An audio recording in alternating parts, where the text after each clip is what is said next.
आप देख रहे हैं स्टेट टुडे न्यूज। मैं हूं आपके साथ हर्षिता। ये करते हैं खबरों की शुरुआत। नर्मदापुरम मुख्यालय पोस्ट ऑफिस के समीप से नर्मदा साई सेवा समिति के तत्वाधान में तिरंगा यात्रा का आयोजन किया गया। अमृत महोत्सव के चलते हर घर तिरंगा सभी जगह देखने को मिला। सभी लोगों ने अपने अपने वाहन में तिरंगा लगाकर वाहन रैली निकाली। संगीतमय देशभक्ति गीत डीजे द्वारा बजाते हुए सभी भारत माता की जय घोष के नारे, वंदे मातरम, जय श्री राम के नारे लगाते हुए शहर के मुख्य मार्गों से होते हुए शस्त्रता VIP रोड से मोरछड़ी चौक, इंदिरा चौक, जिला चिकित्सालय के सामने से रामजी बाबा समाधि से होते हुए ग्वालटोली, काली मंदिर, लश्कर चौक से होते हुए बजरंग चौक, हरदा रोड से रसूलिया मार्ग से होते हुए टारसी मार्ग ब्यौरा ग्राम पहुंची। वहीं शहीद स्तरीय समाधि स्थल विजय शंकर दुबे, देश के वीर जवान, आजादी में अपने प्राणों को न्यौछावर कर देने वाले अमर बलिदानी विजय शंकर दुबे की समाधि स्थल पर पुष्पमाला अर्पित कर राष्ट्रीय गान गाया। अमर शहीद विजय शंकर दुबे की माताजी भी वहां उपस्थित रहीं, जिनका स्वागत सत्कार शॉल श्रीफल से किया गया। जी राकेश जी, ये तिरंगा यात्रा जो आपने निकाली, किस उद्देश्य को लेकर निकाली? ये विजय शंकर दुबे जी हमारे नर्मदापुरम की शान है। कारगिल युद्ध में शहीद हुए थे और हम काफ़ी दिनों से सोच रहे थे। बहुत सारी हमने रैलियाँ देखी हैं कि किसी विधायक का सम्मान, किसी सांसद का सम्मान।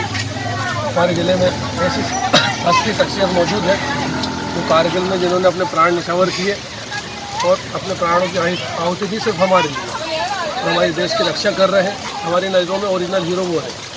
कहाँ से ये यात्रा शुभारंभ की गई? ये यात्रा हमने DO ऑफिस विवेकानंद घाट साईं उत्सव समिति है हमारी, वहाँ से स्टार्ट की हमने होशंगाबाद में। और होशंगाबाद से लेके हमारा काफ़ी दिनों से विचार था कि उनकी माता जी का सम्मान किया जाए और वहाँ वो शहीद हुए हैं, वहाँ जाकर श्रद्धांजलि दी जाए। भारत माता की जय! भारत माता की जय! और भी ऐसे कोई कार्यक्रम आगे आप करते रहेंगे? बिल्कुल, हमारा उद्देश्य यही है कि जो भी देश प्रेम से जुड़ा हुआ है, मातृभूमि से जो जुड़ा हुआ है, ये आगे भी हम कार्यक्रम जो भी होंगे हम करते रहेंगे।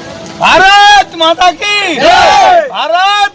जतारा हाजियों का काफिला हज बैतुल्लाह से वापस अपने वतन अपने घर आ गया है। जैसे ही हाजियों का काफिला हजरत ख्वाजा रुकनुद्दीन चिश्ती रहमतुल्लाह की दरगाह पर आया, वैसे ही लोगों ने हाजियों को अपनी पलकों पर बिठा लिया और फूल माला पहनाकर भव्य इस्तकबाल स्वागत किया। इसमें हाजी मुश्ताक अली बाबा, हज्जन सज्जो बानो और हाजी सलीम उर्फ गुट्टे रंगरेज और हज्जन शकील बानो हज बैतुल्लाह से हज करके वापस अपने वतन घर आ गई। जैसे ही जतारा नगर के लोगों को पता चला, वैसे ही हाजियों का भव्य स्वागत इस्तकबाल किया और हाजियों से अपने सरों पर हाथ रखकर दुआ की, इल्तिजा की, जिसमें हाजियों ने भी दिल खोलकर सभी को फलने फूलने और खुश रहने की दुआएं दी। जिसमें मौजूद रहे सैयद अयूब अली वकील, अलीम काजी, बब्बा शेख, शकील मिस्त्री, सैयद राजू अली शेख, अबरार शेरू, भाई रिजवान रंगरेज, पार्षद हमीद चौधरी, कासिम शाह, सानू रंगरेज, कव्वाल, शहीद भारतीय गोलू रंगरेज, सरानू पठान, गुड्डन काजी, जेबो काजी, शेख हफीज मुजावर साहब सहित आदि लोग मौजूद रहे। तहसील श्यामपुर, थाना अहमदपुर अंतर्गत ग्राम गोपालपुरा में पारवे नाले से रेस्क्यू कर करण सिंह पिता बापूलाल निवासी गोपालपुरा ने पुलिस को सूचना कर बताया कि मेरा परिवार बाढ़ से घिर गया है। थाना प्रभारी शैलेंद्र सिंह तोमर ने तत्काल अपनी टीम लेकर गोपालपुरा पहुंचकर करण सिंह के 2 बच्चों को और करण सिंह और उसकी पत्नी को सुरक्षित निकाला। सराना भूमिका SK Krishanpal 309, SK 288 Jairam Singh, SK 378 Mangilal Verma, SK 360 तेज सिंह, 184 कुमेर सिंह, 251 ज्ञान सिंह ने रेस्क्यू कर सुरक्षित परिवार को बाहर निकाला। जतारा नगर परिषद जतारा में नवनियुक्त अध्यक्ष अनुराग सुनील नायक रामजी ने ध्वजारोहण किया और सभी के ऊपर पुष्प वर्षा करके स्वागत किया, जिसके बाद नगर की जनता को संबोधित किया, जिसमें उन्होंने कहा कि अगर आवास में कोई आपसे पैसा मांगता है, भ्रष्टाचार करता है, तो आप सीधे हमारे पास आएँ और हमें बताएं। हम भ्रष्टाचार नहीं होने देंगे। हम नगर के लोगों को विश्वास दिलाते हैं कि जिस तरह प्रदेश में डबल इंजन की भारतीय जनता पार्टी की सरकार है, जिसके बाद जतारा नगर के लोगों ने नगर परिषद को तीसरा इंजन दिया है और भारतीय जनता पार्टी का अध्यक्ष बनवाया है। इसके लिए हम आपको भरोसा दिलाते हैं कि विकास में हम कभी कोई कमी नहीं आने देंगे। वहीं हमारे चाचा विधायक हरिशंकर खटीक ने हमसे कहा है कि तुम विकास पर ध्यान दो, जो भी पैसे की जरूरत पड़ेगी वो हम तुम्हें दिलाएंगे, लेकिन विकास में कोई कमी नहीं छोड़ना। जिसके बाद जतारा विधायक हरिशंकर खटीक ने सभी से कहा कि जो भी नगर में कमियां हैं उनको हम सब मिलकर दूर करेंगे। जिसके बाद मंत्रोच्चारण के द्वारा अध्यक्ष की कुर्सी का पूजन हुआ और अपना स्थान अध्यक्ष के द्वारा ग्रहण किया गया। कोई कितने ही आपको लालच दे कुछ कहे, आप तत्काल मुझे बताएं। आप सबने इस बार इतना अच्छा निर्णय लिया है कि जो हमारी परिषद आई है वह भी बहुत अच्छी आई है और निश्चित तौर पर आपके काम होंगे। आप बेफिक्र रहें। अगर आपको कहीं लगता है तो आप हमें बताएं, हमने जल्द ही हम एक नई योजना लागू कर रहे हैं कि जो भी हमारी नगर की बेटियों की शादी होगी वहाँ मुफ्त पानी उनके लिए जो भी हमारी नगर परिषद की तरफ से सुविधाएं उपलब्ध हो सकेंगी वो हम कराने का प्रयास करेंगे। हम अब आपके काम में कभी कोई मालवांचल के प्रसिद्ध धार्मिक स्थल पर सांसद रोडमल नागर द्वारा व्यापक स्तर पर चलाए जा रहे प्रकल्पों में से एक माताजी मंदिर स्थित पहाड़ी सौंदर्यीकरण के लिए किए जा रहे 1 लाख फलदार पौधारोपण अभियान के दूसरे चरण में केंद्रीय सामाजिक न्याय अधिकारिता मंत्री वीरेंद्र कुमार खटीक के मुख्य आतिथ्य में सारंगपुर अनुविभाग के सैकड़ों कर्मचारियों ने करीब 5000 पौधे लगाए। केंद्रीय मंत्री वीरेंद्र कुमार खटीक द्वारा आजादी के अमृत महोत्सव के तहत शौर्य स्मृति वन में आजादी के मतवाले और शहीद राजगुरु सुखदेव आजाद, भगत सिंह, चंद्रशेखर आजाद, देश के प्रथम गृह मंत्री सरदार वल्लभ भाई पटेल की याद में पौधारोपण किया गया। केंद्रीय मंत्री खटीक ने सबसे पहले माता बीजासन की पूजा अर्चना की। माता बीजासन की पूजन के बाद सांसद रोडमल नागर द्वारा केंद्रीय मंत्री खटीक को माता मंदिर पर चलाए जा रहे विभिन्न विकास कार्यों की जानकारी दी। वहीं नक्षत्र वाटिका का आगंतुक अतिथियों द्वारा अवलोकन किया। नक्षत्र वाटिका में सांसद नागर ने केंद्रीय मंत्री खटीक को नक्षत्र वाटिका का उद्देश्य और उसके लाभ और माता मंदिर पर नक्षत्र वाटिका की जरूरत के सभी ग्रह, नक्षत्र, दिशाओं, राशियों के लगाए गए पौधों के गुणों से अवगत भी कराया।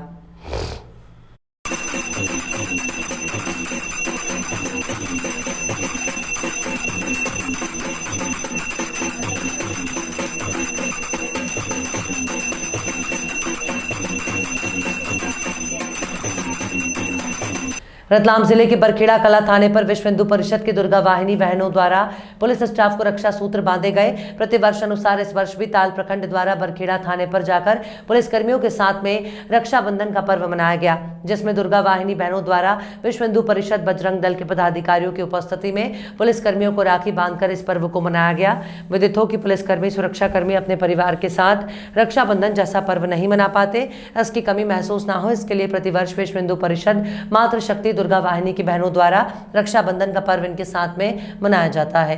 इस मौके पर जावरा जिला सह मंत्री तूफान सिंह यादव, जिला संयोजक कालूराम पाटीदार, ताल प्रखंड संयोजक राहुल सिंह कल्याणपुरा, प्रखंड सह मंत्री अर्जुन पाटीदार, प्रखंड सुरक्षा प्रमुख सुनील सेठिया, प्रखंड सह विद्यार्थी प्रमुख नवीन, दुर्गा वाहिनी बहनें और विश्व हिंदू परिषद बजरंग दल के कार्यकर्ता उपस्थित रहे।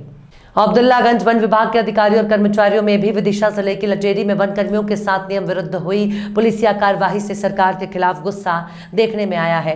बुधवार को वन मंडल अब्दुल्लागंज की 10 रेंज से वन विभाग के अधिकारी कर्मचारियों ने वन कर्मचारी संघ मध्य प्रदेश के बैनर तले विरोध प्रदर्शन किया। साथ ही उन्हें मिले शासकीय हथियार वन मंडल अधिकारी विजय कुमार के समक्ष जमा कर दिया। वन विभाग ने के जो स्टाफ है उनने शस्त्र जमा किए हैं, क्या कारण है सर किस संबंध में? अभी मुझे सभी स्टाफ की तरफ से एक ज्ञापन प्राप्त हुआ है। इन्होंने लटेरी में एक गोलीकांड हुआ था, उसमें जो कार्यवाही हुई उसके विरोध में स्टाफ ने ज्ञापन दिया है। जी सर, जब पूरे शस्त्र वगैरह सब जमा कर दिए?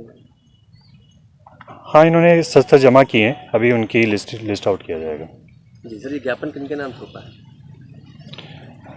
ये ज्ञापन वन विभाग के प्रधान मुख्य वन संरक्षक एवं वन बल प्रमुख के नाम पे इन्होंने सौंपा है।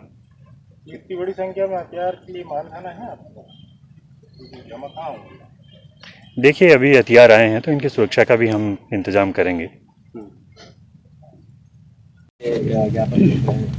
आज मध्य प्रदेश रेंजर एसोसिएशन एवं वन कर्मचारी संघ के माध्यम से हम लोगों ने विदिशा में अभी घटनाक्रम हुआ है, जिसमें एक हमारे साथी के खिलाफ जो साहब हैं उनके खिलाफ में बिना किसी न्यायिक जांच के उनकी गिरफ्तारी की गई है और जो अपराधी हैं जिनके खिलाफ रकम पंजीबद्ध हैं उनको 25 लाख रुपए मुआवजे के रूप में और सदैव नौकरी देने का घोषणा की है। उसके संबंध दिया घायलों को कितने दिन देने की? 5 लाख रुपये। तो किस तरह की कार्रवाई वन कर्मचारी के ऊपर की गई? बिना किसी न्यायिक जांच के वन विभाग के किसी भी कर्मचारी को CRPC की धारा 197 के अंतर्गत ये संरक्षण प्राप्त है कि बिना गिरफ्तारी के, मतलब बिना न्यायिक जांच की गिरफ्तारी नहीं की जा सकती। लेकिन वर्तमान में ये देखा गया इस केस में कि बिना न्यायिक जांच की गिरफ्तारी की गई। इसलिए हम सभी के द्वारा से, चूँकि ऐसे शस्त्र हमें दिए गए हैं जो हम चलाते हैं और हमारे पर कार्रवाई हो जाती है, इसलिए हम सबके द्वारा से अपने शस्त्र आज वन मंडल कार्यालय में श्रीमान वन मंडल अधिकारी महोदय के समक्ष समर्पण किए हैं कि जिनको हम चला नहीं सकते, अपनी सुरक्षा के लिए उनको रखने का क्या औचित्य है। जी आज आपने शस्त्र काहे के लिए सोचा? आज शस्त्र इसलिए जमा करें, 9 अगस्त विदिशा वन मंडल में जो घटना घटी है, हमारे डिप्टी साहब, हमारे रेंजर साहब, डीएफओ साहब को जिस बर्बरता पुल हटाया रातों रात, जबकि इससे ये प्रतीत होता है कि अपराधियों को खुला संरक्षण और शासन द्वारा हमारे लिए कोई मतलब सुरक्षा नहीं है। इसलिए आज हमने विरोध में सारे शस्त्र हम चला नहीं सकते, अपनी सुरक्षा नहीं कर सकते, ऐसे शस्त्रों को रख के हम करेंगे क्या? शासन तक हमारी बात पहुंचाई जाए कि उनको 25 लाख रुपया और अनुकंपा नियुक्ति और हमारे जो साथी 302 लगी वो धाराएं तत्काल हटाई जाए और डीएफओ साहब जो वन मंडल विदिशा को हटाया गया मतलब अन्य उनको वापस किया जाए विदिशा। और जो हमारा विरोध जारी रहेगा, पीछे नहीं हटाएंगे, अपने कदम पीछे नहीं हटाएंगे, लड़ाई हमारी और भी आगे बढ़ेगी। शस्त्र जमा करने से ख़त्म नहीं होगी, काम बंद हड़ताल भी कर सकते हैं हम, जब तक 302 धारा नहीं हटेगी और जब तक डीएफओ साहब को वापस विदिशा नहीं भेजा जाएगा तब तक जो कदम पीछे नहीं हटेगा। ये अन्याय है, बिल्कुल हमारी आवाज़ को दबाया गया, कुचला गया है। किसानों की समस्याओं को लेकर भारतीय किसान संघ के बैनर तले किसानों ने कलेक्ट्रेट परिसर में प्रदर्शन किया और जनपद बलिया को सूखाग्रस्त जनपद घोषित करने, नहरों को पूरी क्षमता से संचालित करने, नहरों का पानी टेल तक पहुंचाने, विद्युत आपूर्ति आबाद गति से प्राप्त कराने, डीजल पर किसानों को सिंचाई के लिए 50% अनुदान प्राप्त कराने और सिंचाई के लिए विद्युत आपूर्ति निःशुल्क करने सहित कई अन्य मांगे संबंधित ज्ञापन जो प्रदेश के मुख्यमंत्री जी के लिए संबोधित था, जिलाधिकारी बलिया को सौंपा। जिलाध्यक्ष शत्रुघ्न प्रसाद वर्मा के नेतृत्व में किसान और किसान संघ के पदाधिकारी कलेक्ट्रेट परिसर में पहुंचकर नारे लगाते हुए ज्ञापन सौंपा। दशमांश भी वर्षा नहीं होने से किसान परेशान हैं, डीजल की महंगाई और विद्युत आपूर्ति में बाधा और नहरों का संचालन ठीक प्रकार से न होने से किसान की चिंता और बढ़ गई है। जिला प्रशासन इस समस्याओं पर ध्यान नहीं दे रहा। किसान अधिकांश भूमि पर वर्षा के अभाव में खेती ही नहीं कर सका है। मैं शत्रुघ्न प्रसाद वर्मा, अध्यक्ष भारतीय किसान संघ बलिया। हम लोग मांग करते हैं शासन से, मुख्यमंत्री जी से कि जिले को तुरंत जो है सूखा राहत घोषित किया जाए, घोषित किया जाए और नहरों को जो है पूरी क्षमता के साथ चलाया जाए, तेल तक पानी पहुंचाया जाए, बिजली की कम से कम 20 घंटा जो है निर्विघ्न रूप से जो है सप्लाई सुनिश्चित की जाए, डीजल में जो किसानों को कम से कम 50% की सब्सिडी दी जाए और जो बिजली को निःशुल्क की जाए। ये हमारी मांग है सरकार से, जिलों को तुरंत जो है सूखा घोषित करे। ठीक सर। राष्ट्रीय पिछड़ा वर्ग मोर्चा के द्वारा घोषित जाति आधारित जनगणना सहित 10 मुद्दों को लेकर आज घंटाघर के सामने राष्ट्रपति के नाम डिप्टी कलेक्टर सृष्टि प्रजापति को ज्ञापन सौंपा गया, जिसमें मोर्चा के कार्यकर्ता और पदाधिकारी शामिल हुए। राष्ट्रीय पिछड़ा वर्ग मोर्चा जिंदाबाद, जिंदाबाद। पिछड़ों की गिनती कराना होगी, पिछड़ों की गिनती कराना होगी, गिनती नहीं। जानवरों की गिनती हुई पर पिछड़ों की गिनती नहीं हुई। 90 साल हुए पिछड़ों की गिनती नहीं हुई। 90 साल हुए पिछड़ों की गिनती नहीं हुई। हम क्या चाहते? आजादी। पिछड़े वर्ग की गिनती न कराने वालों से आजादी। हम क्या चाहते? आजादी। पिछड़े वर्ग की गिनती नहीं कराने वालों से आजादी। पिछड़े वर्ग की गिनती। जबलपुर घंटाघर में राष्ट्रीय पिछड़ा वर्ग मोर्चा का ज्ञापन महामहिम राष्ट्रपति को दिया गया। यह ज्ञापन पूरे भारत के 565 जिलों में दिया गया।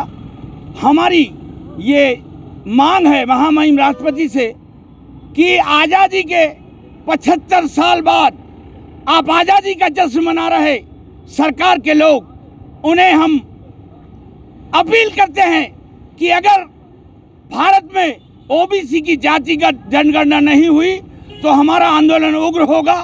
इसके लिए भारत सरकार जवाबदार होगी। ये आंदोलन आज पूरे भारत में किया जा रहा और ज्ञापन महामहिम राष्ट्रपति को दिया जा रहा है। मैं इंजीनियर प्रवीण गजभिये बहुजन क्रांति मोर्चा के माध्यम से भारत के सारे SC SC OBC संगठन के सहयोग से इस राष्ट्रीय पिछड़ा वर्ग मोर्चा के आंदोलन का समर्थन करते हुए यह ज्ञापन दे रहा हूँ। नाम रामराज पटेल है, मैं प्रदेश अध्यक्ष हूँ राष्ट्रीय पिछड़ा वर्ग मोर्चा का। आज हमारी विभिन्न 10 मांगों को लेकर चरणबद्ध आंदोलन जो शुरू हो रहा है 4 चरणों में, उसका ये पहला चरण है जिसके तहत हम ज्ञापन दे रहे हैं। हमारी 10 मांगे हैं, उसमें से प्रमुख मांग जो है वो पिछड़े वर्ग की जातिगत जनगणना नहीं होना है। पिछड़े वर्ग के प्रधानमंत्री हैं। उन्होंने 2014 में अपने मैनिफेस्टो में कहा था कि जब हम जीत के आएंगे तो पिछड़े वर्ग की जातिगत जनगणना करेंगे, लेकिन मोदी सरकार पिछड़े वर्ग का प्रधानमंत्री 5 बार एफिडेविट दे चुका है सुप्रीम कोर्ट और हाई कोर्ट में कि हम पिछड़े वर्ग की जातिगत जनगणना नहीं कराएंगे। तो ये पिछड़े वर्ग के साथ बहुत बड़ा धोखेबाजी है। दूसरा सबसे बड़ा मुद्दा है ईवीएम मशीन के साथ वीवीपीएटी की पर्ची लगी, मशीन लगी पर्ची छापने वाली, लेकिन उसकी गिनती नहीं हुई तो हमारा मताधिकार, पिछड़े वर्ग का जो मताधिकार है 60% वोट पिछड़े वर्ग का है, वो शून्य हो गया। तो आप मशीन लगाइए पर्ची वाली तो उसकी गिनती भी करिए। फिर एनआरसी सीए में ये साबित हो गया कि 19.5 लाख लोग जो बाहर हुए असम में, उसमें मात्र 5 लाख मुसलमान थे, 14,90,000 ओबीसी एसटी एससी के लोग थे। तो ये 75% तो हमारे लोग के खिलाफ निकला। तो एनआरसी का कानून रद्द होना चाहिए। फिर इस देश की हर संपत्ति निजीकरण के रूप में जा रही है। हमारे लोग को वैसे ही आरक्षण नहीं मिल पाया आज तक, और सारी सरकारी कंपनियां बेची जा रही हैं। तो निजीकरण में भी ओबीसी एसटी एससी को आरक्षण होना चाहिए। आदिवासियों को जल जंगल संरक्षण और जानवरों के संरक्षण के नाम पर, विकास के नाम पर उनके घरों को तोड़ा जा रहा है, उनके घरों को जलाया जा रहा है। तो इसके खिलाफ में भी ये हमारा आंदोलन है। ऐसे 10 मुद्दे हैं जिसके ये 4-5 मुख्य मुद्दे हैं। ये धरना प्रदर्शन 4 चरणों में चलेगा। अभी ज्ञापन है, फिर जिला स्तरीय रैली है, फिर उसके बाद तहसील स्तरीय रैली धरना प्रदर्शन है, फिर उसके बाद 25 अक्टूबर को भारत बंद होगा। पूरा भारत बंद करेंगे। रामराज पटेल, प्रदेश अध्यक्ष, राष्ट्रीय पिछड़ा वर्ग मोर्चा, मध्य प्रदेश। खबरों में फिलहाल इतना ही। और भी खबरों के अपडेट्स के लिए आप देखते रहिए स्टे टुडे न्यूज़।